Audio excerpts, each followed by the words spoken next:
할렐루야. 주님의 이름으로 여러분들을 환영합니다. 부활절 잘 지내셨나요? 새로운 한 주간을 시작하는 월요일입니다. 오늘도 부활하신 주님, 우리와 함께 하시는 주님과 동행하시는 귀한 믿음의 성도 되시기를 주의 이름으로 축복합니다. 시편 1편 3절에 보면 이렇게 말합니다. 그는 시냇가에 심은 나무가 철을 따라 열매를 맺으며 그 잎사귀가 마르지 아니함 같으니 그가 하는 모든 일이 다 형통하리로다. 아멘. 다윗은 복 있는 사람을 시냇가에 심겨진 나무에 비유했습니다. 하나님께서 이스라엘 백성들을요, 얼마나 사랑하셨는지 큰 물가 옥토에 심으셨다, 그렇게 말씀하셨어요. 그런데 그 이스라엘 백성들이 하나님 말씀 잘 듣지 않습니다. 하나님 말씀 듣지 않고 거역하고 우상 숭배하고 범죄할 때 결국 이스라엘 백성들은 하나님께서 그들을 심판하시겠다 말씀하신 그대로 심판을 받게 돼요. 그래서 하나님께서 에스겔 선지자에게 큰 독수리와 포도나무 비유를 말씀하십니다.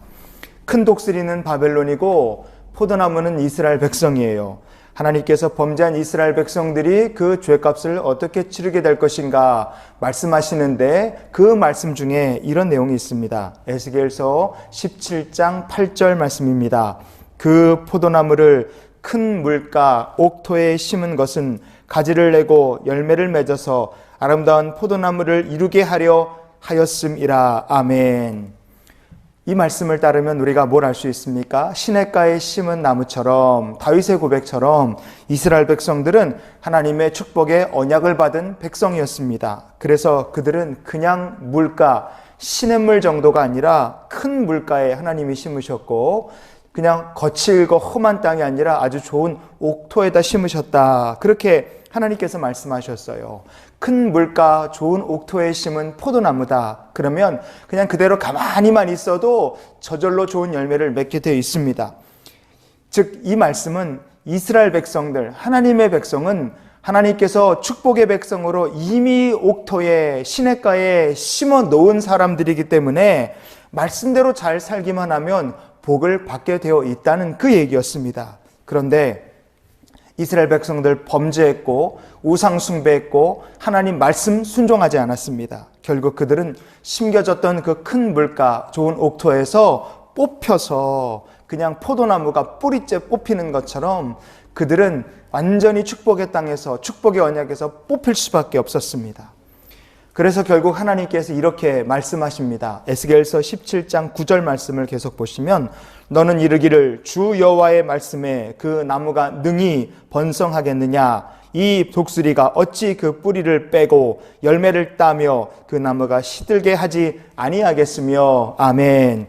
하나님을 버리고 우상 숭배한 결과, 죄악으로 살았던 결과는 무엇이냐? 뿌리가 뽑히고 시들어 마르고, 그래서 결국에 가서는 참 비참해진다 하는 것이 하나님께서 이 죄의 결과가 이렇게 무섭다고 말씀하신 것입니다.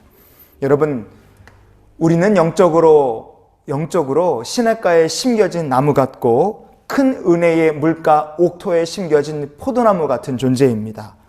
믿음으로 살기만 하면 하나님께서 반드시 복을 주신다는 것을 여러분 믿으시기를 바라요. 그런데 만약에 우리가 하나님께 불순종합니다. 하나님보다 세상을 더 사랑한다면 어떤 일이 벌어지겠습니까? 결국 그 축복에 심겼던 자리에서 뽑히고 말게 되는 거예요. 시편 52편 4절부터 5절까지 다윗의 고백 중에 이런 고백이 있습니다. 간사한 혀여, 너는 남을 해치는 모든 말을 좋아하는도다. 그런즉 하나님이 영원히 너를 멸하심이요 너를 붙잡아 내 장막에서 뽑아내며 살아있는 땅에서 내 뿌리를 빼시리로다. 셀라. 다윗이 사울 피해 도망 다니다가 놉 땅의 제사장인 아히멜렉이라는 사람에게 찾아가서 줄인 배를 채우고, 그리고 다윗의 손이 빈손이었기 때문에 이 골리앗의 칼을 받아서 도망을 칩니다. 그런데 다윗이 왔다는 것을 그 사울의 부하였던 목자장이었던 도액이라는 사람이 봤다가 이 다윗이 왔다는 것을 사울에게 이렇게 밀고를 합니다. 그래서 사울이 와요. 사울이 다윗을 붙잡기에 왔는데 이미 다윗은 떠나고 난 뒤였어요. 그러면 그냥 가면 되잖아요. 그런데 이 사울이라는 사람이 얼마나 악했는지 다윗을 도왔다는 이유로 높당에 있는 그 제사장들을 죽이라고 명령을 합니다. 근데 아무도, 사울의 부하들도 아무리 그래도 하나님의 제사장들을 칼로 쳐 죽이는 일을 하겠다는 사람이 아무도 없었어요. 그런데 이 도액이라는 사람이 나서서 자기가 하겠다. 그리고 칼을 들어서 제사장 85명을 죽였어요. 어마어마한 일을 한 겁니다. 도액이라는 사람은 어떻게 됐을까요? 성경에는 이 이후로, 이 사무엘하 21장, 22장 이후로 도액이라는 사람의 이름이 나오지 않습니다. 그러나 우리가 미루어 짐작컨대 그가 사울의 목자장이었고, 사울의 집이 망할 때 도액도 같이 망했다고 생각하는 게 정상입니다. 여러분, 도액이라는 사람 잘 될 줄 알았겠죠. 그러나 그도 자기가 하나님의 제사장들 칼로 쳐 죽인 것처럼 그도 사울의 집이 망할 때 함께 칼에 망하고 불에 망하고 죄악에 망하고 심판에 망해서 그의 인생이 뿌리째 뽑혀버렸다는 것을 우리가 기억해야 됩니다. 악한 자는 하나님께서 영원히 멸하신다. 뿌리를 아예 뽑아내 버리신다. 의로운 자는, 믿음의 사람은, 하나님을 바라보는 자는 은혜의 강가에 심긴 자고 옥토에 심긴 자다. 이것이 성경의 진리고 오늘 우리가 붙들어야 될 하나님의 말씀인 줄 믿습니다. 잠언 10장 30절이 얘기하는 것이 바로 그것입니다. 오늘 본문은 이렇게 말합니다. 의인은 영영이 이동되지 아니하여도 악인은 땅에 거하지 못하게 되느니라. 아멘. 의인은 영영이 이동되지 않는다 그랬어요. 이동되지 않는다. 바로 히브리어로 보면 발 임모트라는 말입니다. 발 not이라는 말이고 임모트라는 말이 이렇게 shaken, 흔들린다, 아니면은 터터, 비틀비틀거린다, 이런 뜻이에요. 그래서 흔들리지 않는다, 비틀거리지 않게 된다. 그래서 우리말 성경은 이동되지 않는다, 이렇게 번역을 한 겁니다. 여러분, 부활하신 예수 그리스도께서 우리의 영원한 생명의 생수의 강이 되심을 믿으시기 바랍니다. 하나님의 말씀을 믿고 그래서 시절을 따라 열매를 많이 맺는 사람, 성령의 열매를 맺는 사람이 바로 옥토 같은 성도임을 기억하시길 바라요. 이런 사람은 영영이 흔들리지 않습니다. 그 어떤 마귀의 권세도, 그 어떤 시련도, 그 어떤 세상의 풍파도 우리를 흔들거나 비틀거리게 하지 못합니다. 왜냐하면 누가 지켜주십니까? 하나님께서 지켜주시고 하나님께서 붙들어 주시기 때문에 그렇습니다. 우리는 이미 약속의 땅에 시냇가에 심겨진 나무요, 큰 물가에 옥토에 심겨진 열매 많이 맺을 하나님의 사랑하는 포도나무라는 것을 기억하시기를 바랍니다.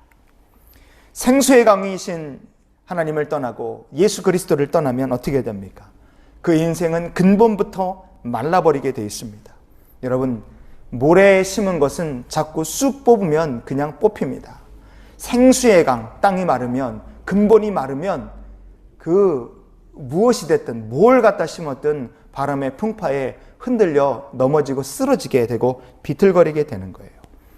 그래서 오늘 이 말씀처럼 하나님을 생수의 강으로 삼고 사는 성도가 되시기를 바랍니다. 그러면 우리의 인생이 이 땅을 사는 동안 그 하나님을 의지하고 믿음으로 사는 자, 그 의인의 삶은 요동하거나 흔들리지 않고 하나님께서 든든하게 지켜주셔서 더 깊이 뿌리를 내리고 더 귀한 열매를 맺는 삶을 살게 하실 줄 믿습니다.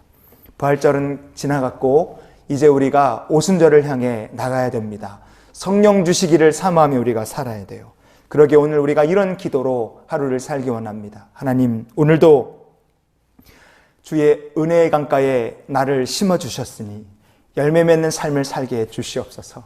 하나님 말씀 의지하며 살게 해주시고 이번 한 주간도 하나님께서 우리의 삶 속에, 저의 삶 속에 영원한 생명의 강이 되어 주시옵소서. 우리 이렇게 기도하며 사는 귀한 성도 되시기를 주님의 이름으로 축원을 드립니다.